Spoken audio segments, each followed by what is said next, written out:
Price God. பிரியமானவர்களே, ஆண்டவராகிய இயேசுவின் நாமத்தில் உங்கள் யாவருக்கும் என் அன்பின் வாழ்த்துக்கள்.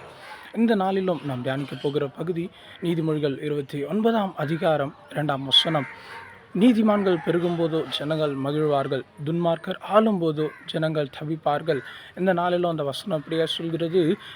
ஜனங்கள் மகிழ்கிறதற்கும் ஜனங்கள் தவிக்கிறதற்கும் இன்றைக்கு ஆண்டவர் நம்ம கைகளில் பொறுப்புகளை கொடுத்திருக்கிறார். தேர்வு செய்கிற காரியத்தை ஓட்டு போடுகிறதன் மூலியமாய் ஆண்டவர் நமக்கு இந்த பொறுப்பை கொடுத்திருக்கிறார். ஆண்டவர் கொடுத்த அந்த பொறுப்பை நாம் வீணாய் இதை நம்ம இது பண்ணாமல் ஆண்டவருக்கென்று இதை உண்மையாய் இதை ஒழுங்கங்கரமாய் கர்த்தரிடத்தில் செபத்தில் தரித்து யாருக்கு ஓட்டு செய்ய வேண்டும், யாரை தேர்ந்தெடுக்க வேண்டும் என்பதை குறித்ததான ஞானத்தை கர்த்தரிடத்தில் பெற்றுக்கொண்டு நாம் தேர்வு செய்வோமாகில் கர்த்தர் நிச்சயமாய் தமிழ்நாட்டை செழிக்க பண்ணுவதற்கான ஒரு நல்ல ஒரு ஆட்சியை கர்த்தர் கட்டளையிடுவார்.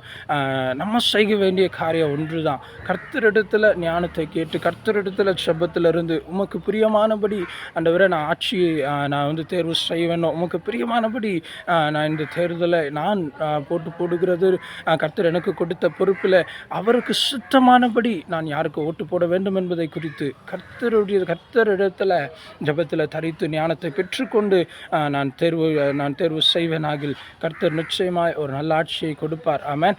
அது மாத்திரமல்லாமல் சுயநலமாக யாரும் சிந்திக்காதபடிக்கு என்னுடைய குடும்பத்தினர், என்னுடைய உறவினர், இல்லை என்னுடைய நண்பர் இந்த கட்சியில் நிற்கிறாங்க, அந்த கட்சியில் நிற்கிறாங்க, அதற்காக நான் அவர்களுக்காக ஓட்டு போடுகிறேன், இல்லை இந்த ஓட்டுக்காக இவ்வளோ அவங்க பணம் கொடுத்தாங்க, அவ்வளோ அவங்க பணம் கொடுத்தாங்க. We are just want to know our value of our vote. நம்மளுடைய ஓட்டிற்கான நம்மளுடைய வாக்களிப்புக்கான வேல்யூ என்ன என்பதை நாம் உணர்ந்து கொள்ள வேண்டும். அடுத்த 5 வருஷத்துக்கு அடுத்து வர தேர்தல் வரைக்கும் நம்மளுடைய ஓட்டுக்கான வேல்யூ அந்த 1000 ரூபாயோ இல்லை அந்த 500 ரூபாயோலாம் இல்லைங்க. அடுத்து நல்ல ஆட்சியில் தான் நம்மளுடைய ஓட்டுக்கான வேல்யூ இருக்கிறது.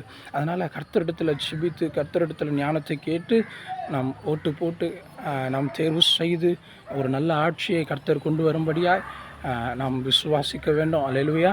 அதற்காக நாம் ஜெபித்து இதற்காக நாம் செயல்படுவோம். ஆமென். Have a blessed day. God bless you.